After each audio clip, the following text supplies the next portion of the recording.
Hi, my name is Kayla. And I'm Hannah. And this is Read Leer Wiewinnik, a YVC Library podcast. Before we dive into this, the book we're covering is The Firekeeper's Daughter by Angeline Boulley. I want to mention that there is, a bunch of mentions of, death, sexual assault, drug use. So we want to go ahead and put a trigger warning on this episode. If you're uncomfortable with any of these subjects, I recommend skipping to the next one. And if you or a loved one are in a crisis, you can text home to 741-741 and someone will immediately text you back. Okay, so let's get into this. Okay, Hannah, are you ready? Yep. What were your initial thoughts when you started the book? I feel like, at the start of the book, you obviously didn't know what was going to progress. Yeah. It just started off like any normal book, and then it kind of just Yeah, my first thoughts about the book is I was immediately I was drew in, I was super curious. The book has a way of hooking you in, and I really enjoyed it despite some of the dark scenes that occur. It's a really well written book and I really liked it. But we'll get through the superficial questions first. Yeah. Before we dive into the deeper ones. Who was your favorite character? Oh. I feel like Lily in a sense. Yeah, Lily was also my favorite character, but I think Donis. Second. Yeah. Secondary character. Honestly, I don't really like Jamie. But anyways, that's not the point of this. this. Jamie hate club? Jesus. No, it's not like a Jamie hate club. It's just he's not my favorite. Anyways, so is there any parts of this book that you find are the most important? You don't have to mention specifics. I feel just the lesson behind it, because yeah, you play with fire and you get burned. You're a bad person. Yeah, it was pretty intense. Yeah. But it was enjoyable. So when we were first introduced to Donis, we found out of her new normal and the struggles that she was dealing with. And she was there with her best friend, Lily. Very supportive. It was very sweet. But when we get, deeper into, the heat of the book, we start finding out things that we didn't really know. So, eventually, we get introduced to Jamie, who is another main character in this book. Did you have, a first impression of him? No, I feel first impressions, it just seemed like he was there. But then it also seemed like everyone and their mom was, obsessed with him. Yeah. Yeah, no, I just found it really weird because hockey is obviously important to them. But it was Hannah loves hockey, in case you didn't know that. She's a big Leafs fan. But yeah, I think they really sensationalized Jamie because, he's our new star player. He was the new it guy. And they didn't really ask questions because they were just so excited to have them. I feel like if they would have, took a step back and analyzed the situation, they'd be like, this is kind of weird. This is weird. This guy's a weirdo. Yeah, who would transfer, at the near beginning or middle of their senior year and join the hockey team? Yeah, that's weird. Yeah, how did he even get in? Because, you figure a lot of times when you join Spunks, if you transfer, you can't join into Spunks. It's a thing in the middle of the season. I don't know anything about that, but Hannah does. It makes sense. It makes sense. It definitely makes sense. So, pretty early on in the story, we see, mentions of, meth. Yeah. And, drug use. And we find out that Donis believes that her uncle, who had previously struggled with substance in the past, had relapsed, which led him to his death. She was really mad at him. Was that It wasn't a question. It was just a statement. I just wanted to bring up the kind of the first impression that we got. I feel of the situation. I feel like it was really shoved down anything else. He died of substance abuse. Yeah, and that really wasn't the case. But you really only had one side of the story. Yeah, I was like, oh, this is really sad. Yeah. Initially I didn't think that it was gonna be all about substance abuse. Yeah. I read the hypnosis about like a murder. Yeah. But I wasn't really like looking further into it because I like surprising myself. So when it was like this big drug thing, I was super confused. Like in a way, it was a little uncomfortable. Like how like not straight off the jump, but like everything's going like pretty decent, and then it's like here it is. Yeah. So when we were reading the book, we found out that they thought that maybe the meth was laced with like hallucinogenics. Did you know that they could be laced with that? No. I mean, like, I know mushrooms. Yeah. But like, I mean, I guess when I don't sit in the meth lab, I didn't think like you could lace meth. Yeah. But I guess in a sense it's like the same thing as like lacing fentanyl. Yeah. I just in my head I was like, yeah, how do you lace a rock? You know what I mean? How do you cook it down and then lace it with like a mushroom? But then again, I know nothing about the process of making it. It just never crossed my mind. Yeah, I feel like it's not a thought that you just like lay in bed and have. I know. I was like, huh. I mean, I guess I kind of want to bring up another thing I noticed in the book. Mm-hmm. It was like internalized narcissism in a way because Dondas kind of is white passing. Yeah, Donis is white passing. And, you know, at points in times, her aunt would make comments. Oh, yeah. Kind of directing towards it, and it kind of gave off, like, Cindy vibes. Like, yeah, you guys don't know who Cindy is. You don't want to know. We understand it from our side. It was giving, like... Yeah, I was honestly reading about her, like, family history and, like, her French side not liking her native side. It was just really sad because it's like a struggle with mixed kids everywhere. They're not white enough, they're not dark enough. Yeah, and I feel like when, like, in my life, I've had to kind of face that, like, thrown back in my face, like, you can't be this race because you are white. Yeah. And it's like, what? Hannah is, like, mixed with all sorts of things. But if you saw me, I would be white. Like, yeah. Like, she actually has some native genes, and she used to go to powwows with her dad. Yeah, so what can we say? So this book was kind of, like, extra important to her. Yeah. And exploring kind of her native side. I feel like a lot of it wasn't really, like, the whole, like, internalized racism wasn't really important, because it was, like, I know racism is a thing, but I just didn't think, you know, it, like, I just didn't expect her to have, like, an experience I had. Yeah, and another thing that bothered me about, like, the same subject is when she brought up her kids being black and native, and she's like, you'll never have to experience and I feel what like, they go through. Like, Shung, I bet Dondas knew that, because, like, but it was like, she didn't need a thing of that in her face. I know, I guess I didn't get that scene, like, why are you mad at your niece your mixed for not being dark? Like, she can't control how she was born. And I think even worse is, like, how Dondas, like, then sat and was like, that felt in LA bad. Yeah. That was kind of nude. Like, we see a lot of her struggles with her mixed identity in this book. And it seems like a lot of times it's mainly her aunt just making comments. Yeah. Like, go to college, living perfect life. Yeah, it was not it for me. Like, they tried I get the frustration, but it was just really sad. I felt bad for Donis. I couldn't imagine pinning it on someone who had, like, no say in it. Yeah, and Donis is basically a kid in this book. Yeah. So it's kind of like, But anyways, we don't need to, like, go further into, like, her race and all that. Pick it apart. We don't need to pick it apart. A little bit, it's just something that we thought was important. Anyways, as we get later into the book, we find out that Donis's best friend Lily gets murdered, and Donis experiences it.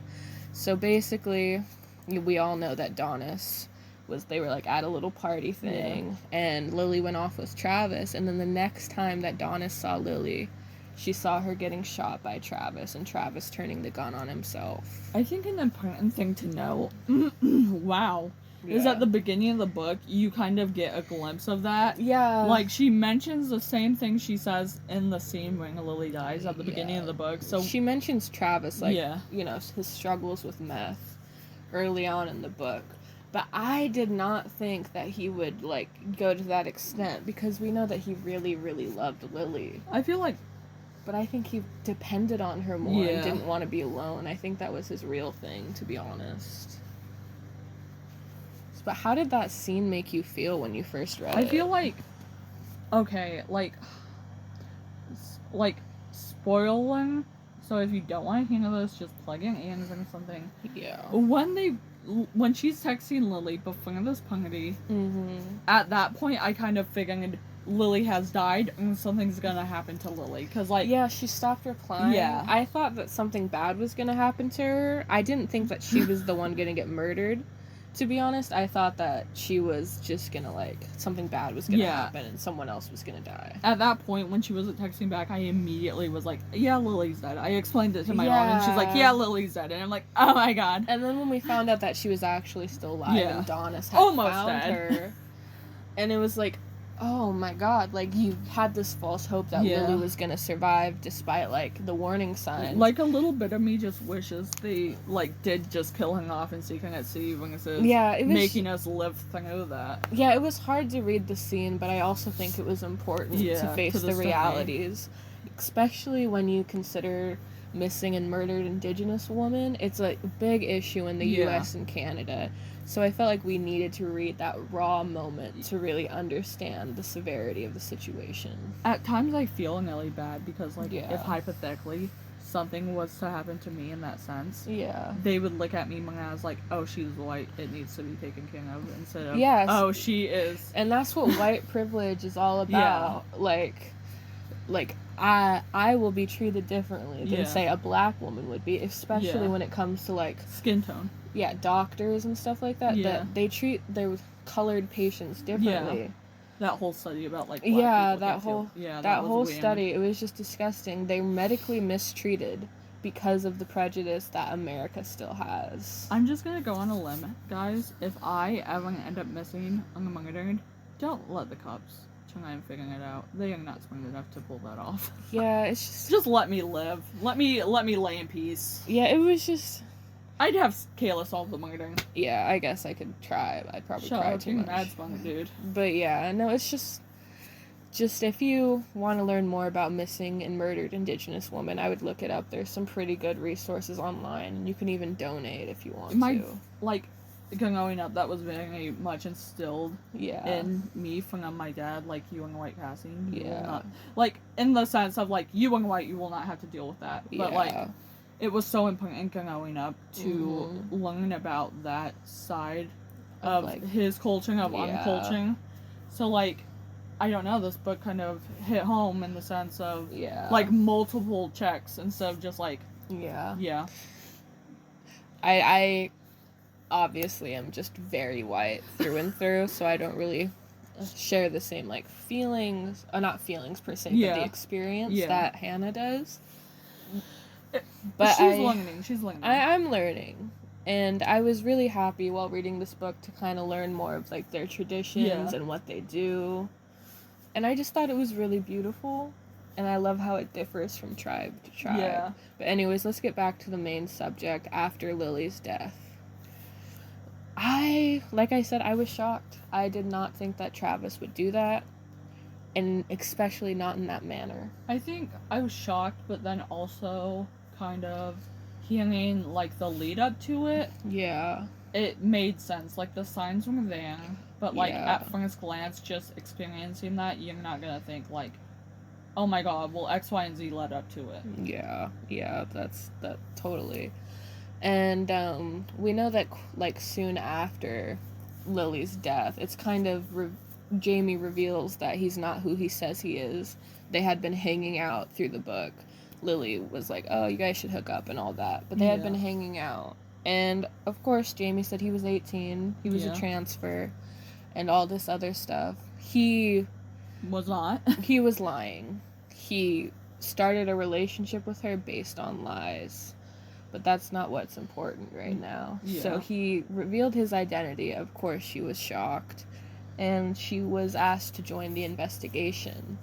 And we know initially that she outright rejected him. Yeah. Would you have joined the investigation if it were me in that situation, since we're best Without friends? Without a doubt, I think, you know, like, I consider you as, like, family. Yeah. My loving. Like, I'm not saying I kiss my family.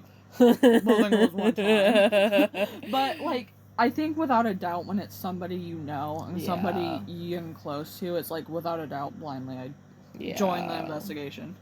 Yeah, I would have joined as well, but I understand how she, like, immediately, she was like, I can't believe you lied to me, I don't trust you, and I don't trust you with and I mean, that makes sense. That really does. I feel like I would feel the same, but I feel like eventually I would have to come around. I would also join the investigation just so I could, help out, avenge you, and do the best that I could. But yeah, the investigation starts, and she finds out that there might be some hallucinogenic mushrooms laced with the meth, which we had mentioned earlier, and she goes to Duck Island. She spent forever there looking through the mushrooms, and she wasted so much time there. Not only that, didn't they find a body on Duck Island? They did find the body on Duck Island. I forgot. Heather. Yeah, Heather. She was sitting against the tree. Wasn't it the first time that she went to Duck Island? Yeah, and her eyes were, like, pecked out. Yeah, it was intense. That's another murder that occurred. There's a lot, might we add. There's about probably like a full. Yeah, there's about 3 or 4 murders that take place, and it's all. Anyways, everything is all connected. She finds that body, and she still goes back and continues to look for mushrooms. I get that initially she had that lead that it might have been laced with that, but I think that I don't know. I wish she would have spent less time. Yeah, I feel like a lot of time was in the book of her being on Duck Island. Yeah. But that easily could have been, like, cut down if the police did their job. Like, in the sense, if, like... Yeah. I mean, I know it was probably, like, you only know if you're working the case, but, like, I feel like when Jamie and his fake uncle went undercover, they couldn't hint him to that a little bit. They could be like, hey, maybe not. Yeah. I mean, I'm happy that she found out that it wasn't mushrooms after all, and I'm about to sneeze. So yeah, after Lily dies, she finds another body, and then like about 2 more people die in the book, and she's still trying to figure it out and what's going on.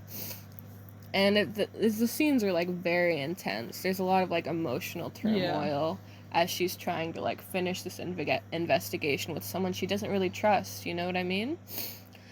And were you surprised when you found out that the mushrooms had, like, 0 to do with the hallucinations? I feel like, in a sense, that's what they were kind of setting us up for.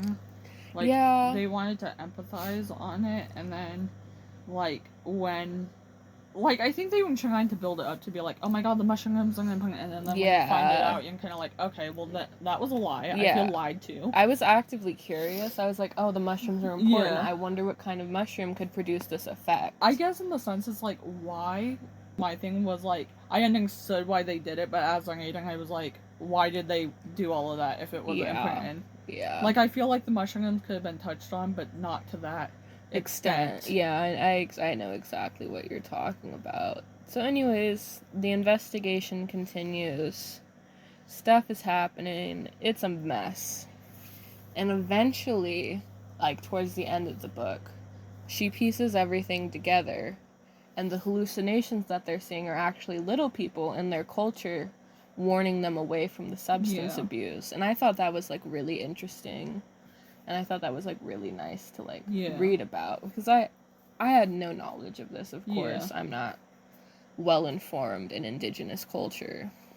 So I thought it was a really interesting take that they weren't really hallucinations. They were just little people, like, being upset and, like, warning them away from that bad energy. But eventually, aside from all that jazz, we find out that her brother been involved with it.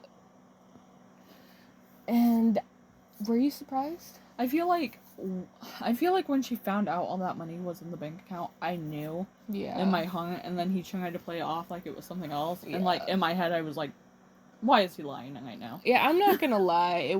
I knew that it was weird that he had all that money in his account, but I didn't initially think that he was the one behind it all. I finished this book before Kayla, so at points in times I tried to, like, hint things out. I'd be like, oh my god, like, this is gonna be... There's a twist coming up, like... Yeah, there was a lot of twists in this book. But yeah, when Levi was, like, you know, found to be, like, the main person behind it, I was really sad because he had, like, this close connection with his sister. And then, like, at the end, he's panicked and he basically is, like, he locks his sister up and it's like, I'll let you out if you make this meth for me. Yeah. If you come work at the lab. And it's like, what? Yeah, it was just a really sad thing because it's this person that you really trust and love and admire who's protected you ever since you were kids. And now he's, like, locking you up saying, if you don't do this thing for me, then you're not getting out. I just found that to be, like, really sad. Like, in a way, I can imagine doing this to my siblings. Mm-hmm. I could imagine them doing it to me. I'm not even gonna cap. Like, they are two of the evilest little things I've ever met. Oh my But, like, God. personally, for me, I couldn't imagine. So, I mean, it was shocking. Yeah, I was really sad because I liked Levi as a character. I thought he had his bad moments, but I was like, he was a good brother. I feel like at points in time, like, thinking back, I was like, this is shocking. Yeah. Because, like, the connection between them when they don't have the same mom, it seemed genuine. Yeah. But then it was like, how is he gonna, like, screw everyone over? Yeah, I know, I just, like, I don't have, like, a sibling like that. I have a stepbrother, but we're not, like, super close. So I was like, it was really nice to see this, like, really close sibling bond. But then to see it, like, have it crushed and, like, absolutely demolished, disintegrated and stomped on and spit on, I was like, wow. That was really sad. Yeah. But anyways, we're at the end. And we find out, you know, that Jamie and Donis are, like, still, like, together, even after they solved, like, the mystery. Personally, I don't know how I felt about that. Since, like I said, it was initially built on a lie. And I wouldn't feel comfortable, like, being in a relationship with someone like that. Especially not after he was, like, close with my brother. Yeah. Who just, like... threw you into a storage container and tried to hold you to make meth. Like, it's just... it would be so hard to disconnect the trauma that you went through while you're with Jamie. Yeah. It's just... Personally, that's just a me thing, though. Donis... obviously. She's something else, obviously. Yeah, she can deal with it better, and that's good for her, honestly. I actually kind of want to go back to the Levi subject. Yeah. I think that scene when he is getting cuffed, and he's like, tell them I didn't have anything to do with this. Yeah. And Donis had to sit there and be like, well, he did.